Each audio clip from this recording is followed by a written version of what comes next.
Kaya simula sa Lunes, April 15, ang simula ng transport strike nationwide. Hindi lamang po dito sa Metro Manila. Ikakasa po natin ito nationwide mula po ngayong April 15. At ang protesta magtutuloy-tuloy, hindi lamang po isa, dalawa o tatlong araw hanggang matapos po itong deadline na binibigay nyo sa amin. Magsusunod-sunod po ito. Kaya po, Pangulo BBM, pakinggan mo ang taong bayan. Ang mga mahihirap ang pakinggan mo, ang mga driver, ang mga operator, na manatili ang aming hanap buhay, manatili ang kanilang hanap buhay, hindi tanggalan ng hanap. Handa na ba talaga ang tao sa modernization ng mga jeepney? Ilang panahon na ang nakalipas pero mainit pa rin ang usapin ng jeepney modernization. Ngayon nga ay palapit na ang katapusan ng palugit na April 30 o extension nito. Maganda ang plano o ang adhikain, pero paano ba dapat ito isakatuparan? Kung kailangan talaga ito, paano ba natin ito gagawin talaga? Kailangan natin pag-isipan lahat yan.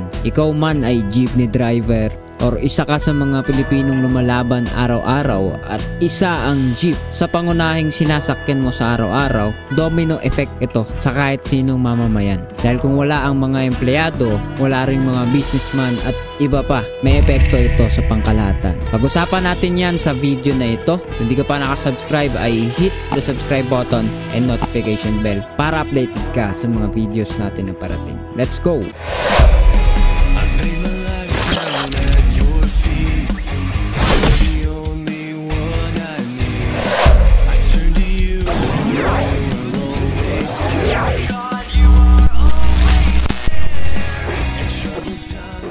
So yun nga guys, no, nakita natin na yung video dito, no, na pinanood natin kanina ay uploaded sa DZBB account at ang pinaka-caption dito ay Manibela at Piston may transport strike ulit dahil sa deadline ng consolidation. So anong araw na po? April 18 na. Ilang araw nang nakalipas at para dun sa mga hindi nagko-commute o hindi bumabiyahe at sumasakay sa jeep at iba pang nauugnay dito sa mga kooperatiba o mga samahan nito ay maaari hindi ninyo dama, pero makikita ninyo yan, may epekto yan sooner or later kapag nagkaroon talaga ng malakihan na domino effect ito. Yun ay sa aking palagay, no? Pero kung bubuksan natin yung isipan natin, maganda yung plano, maganda yung gagawin ng ating gobyerno at vision sa mga bagay nito, pero ano yung masasagasaan, ano ang magiging epekto nito sa pangkalahatan? Dahil kung kailangan ng i-implement ito or isakatuparan tong bagay na to, marami tayong i-considera dito at ilan nga yan sa mga pag-uusapan natin bago matapos ang video na to. So una,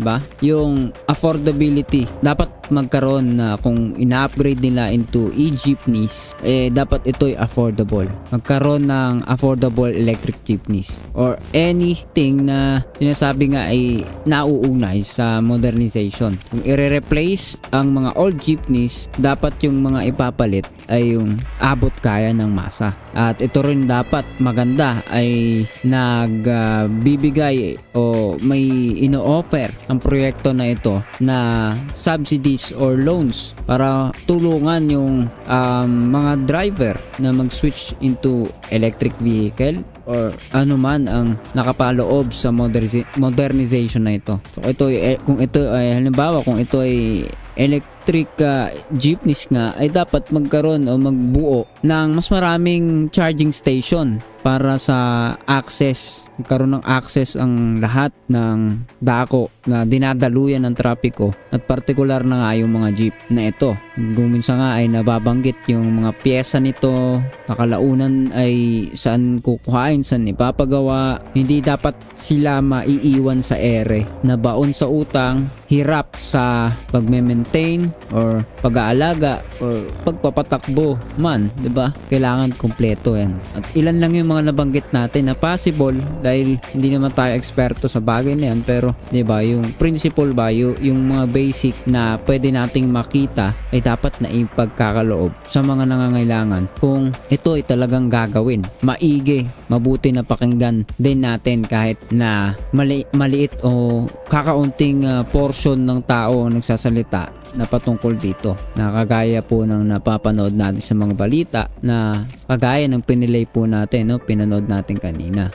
Sinasabi nga ito ay manibela at piston. Sinasabi ng ibang mga tao, 'di ba? Kakaunti lang kayo kahit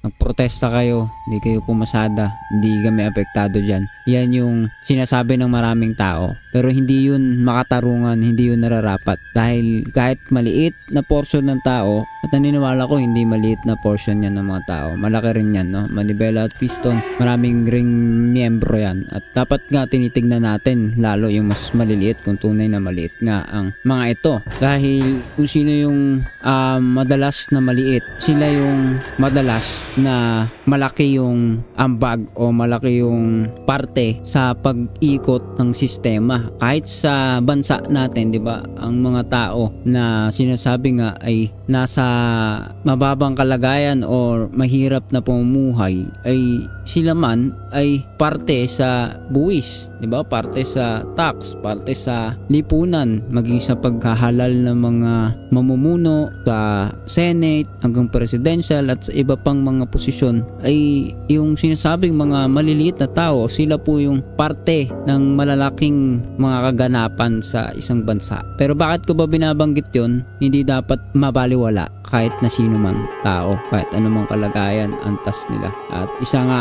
itong manibela at piston sa nagsasalita din. So kung ini-implement, sinasakatuparan yung paggawa, pagkakaroon ng jeepney modernization, dapat kinukonsidera lahat ng bagay, maliit hanggang malaki, no? Pag ni-replace ang mga older jeepneys, dapat nang ipapalit ay affordable pa rin, abot kaya, at hindi iiwan sa ere itong mga tao, no? Dahil inaalala lang din naman nila yung kanilang pamumuhay, no? Kasi domino effect nga yan. And pangalawa, pwede natin tignan dyan ay yung digital upgrades na ito, itong mga araniwan na, 'di ba? Yung digital, yung pagiging efficiente nito, efficiency and safety ng mismong mga jeepneys na ito. Kung ito ay talagang modern, 'di ba? Maganda kung ito ay merong application na magagamit sa booking at pagkakaroon ng rate ng fares, 'di ba? Ng pamasahe, dapat merong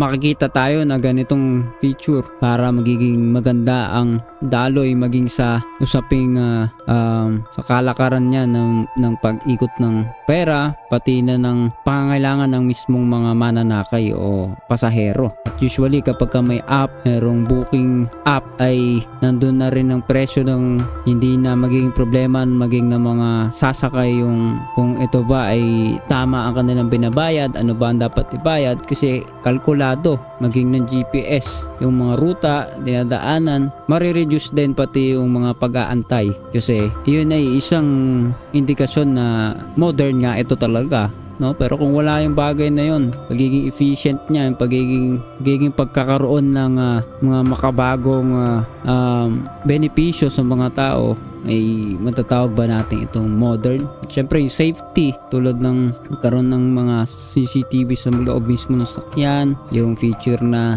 merong katulad ng panic buttons, di ba? Pag kailangan bumaba, merong emergency. So ilan lang yun sa mga ideya na makikita natin, both na driver pati yung mga passenger ay nagbebenepisyo dating sa pagbabayad sa pamasahe, pagdating sa pag-charge ng sasakyan o kung ano pa man, ay dapat natitimbang yun pareha, pangangailangan yun ng mamamayan. And lastly, no, dapat makita rin natin yung kahalagahan na itong mga jeepney ay sinasabi nga ay maganda maging isang community-owned jeepney gaya ng mga kooperatiba, no? Cooperatives. Merong pagtutulungan, may pagsasama ng mga tao, mga may-ari, no? Community na nagmamay-ari, nagpapatakbo ng mga modern jeepneys, at merong pagbabahagi, pagtutulungan ng kung ano man ang mga gastos, no? Yung driver, hindi sa kanila, hindi nila sosolohin, hindi sa kanila lang ang hirap, no, na ipapasa sa kanila yung mga bayarin dito or ano pa man na mga usapin na dapat may suporta ang pamahalaan sa mga tao, no? So instead na isang driver na na tao o isang tao lang ang magkakaroon ng burden, magbe-bear ng full financial burden sa pagbili nitong mga modernized jeepney, magkakaroon ng bahagi yung isa't isa, no? They share these expenses with other drivers in the cooperative. So sama-sama, no, may epekto sa isa't isa, may magandang sistema ang lahat at hindi i-implement ng ganoon na lang. So hindi siya mai-implement ng maayos kung hindi tinitignan yung sinasabi ng bawat isa. So kung tinignan sila, kung nakausap sila na maayos, kung pinakinggan sila, I think meron namang kagandahan yon at merong communication both the government and these people, no, at maging lahat tayong mga mamamayan, no, merong environment na nagkakaisa. So ilan lang yan sa mga nasabi natin na bagay na pwedeng i-considera dito sa modernization na to, at hopefully maging maayos at walang maapektuhan, 'di ba? Kasi kung hindi nagkakaisa, iba-iba, 'di ba? Maaring maging konti na lang yung driver or something, 'di ba? Paano tayo babiyahe kung iilan lang naman ang nag-avail ng mga makabagong jeep, 'di ba? So magsasuffer pati mga gumagamit na mga nagko-commute sa araw-araw, 'di ba? May epekto 'yan. At kung hindi ka man nagko-commute, 'di ba? Baka sabihin mo luluwag palalo yung daanan, no? Hindi rin. Kasi wala nang magtrabaho, magiging magulo, wala nang magiging empleyado, wala nang mag-shift ang merong epekto, no? Meron sa pangkalahatan. So hindi ko alam, hindi ko ma-expand na yung kaisipan doon sa oras na ito, pero hopefully ay maging maganda ang talakayan natin dyan sa comment section kung ano masasabi mo. So hanggang dito na lang muli, sa susunod na video kita ulit tayo. See ya! Hi guys, if you enjoy watching videos like this, please hit the subscribe button so you will be updated on our latest videos. You can also follow me on TikTok and Facebook. See ya in the next video.